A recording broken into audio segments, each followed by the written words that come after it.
සුභකම් කුඩා ක්‍රියාවලින් ආරම්භ වෙයි. බොහෝ දෙනෙකුට කරුණාවන්ත හදවතක් ඇත. ඔවුන් යහපත් ක්‍රියාවන් කිරීමට කැමති වුවත් ඔවුන්ගේ පරිසරය දුෂ්කර වෙයි. ඔවුන් තම දුප්පත් අසල්වැසි දෙක සෙනෙහසෙන් බෙදා ගැනීමට සිතති. නශ්ව වූ මාර්ගයකුදු සෙනෙහසෙන් අලුත් වැඩියා කිරීමට කැමති විය හැක. අවශ්‍ය ස්ථාන දැක දායක වීමට බලාපොරොත්තු විය හැක.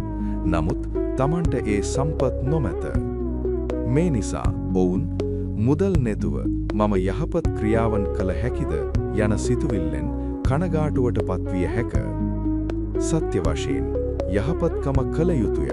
මුදල් හෝ දේපල ලබා දීම පමණක් නොවේ. ඕනෑම පුද්ගලයෙකුට කුඩා ක්‍රියාවලින් යහපත්කම ආරම්භ කළ හැක.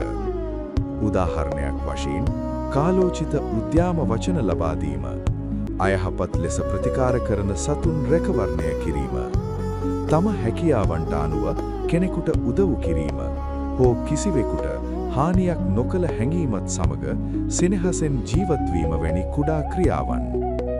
මේ කුඩා යහපත් ක්‍රියාවන් නිතර සිදු කිරීමෙන් අපගේ හදවත පිවිසෙයි. යහපත් වාසියත් අනුගමනය වෙයි. අවසන් වශයෙන් ජීවිතය වඩා හොඳ වන විට අපට විශාල යහපත් ක්‍රියාවන් කිරීමට අවශ්‍ය සම්පත් ලැබෙයි.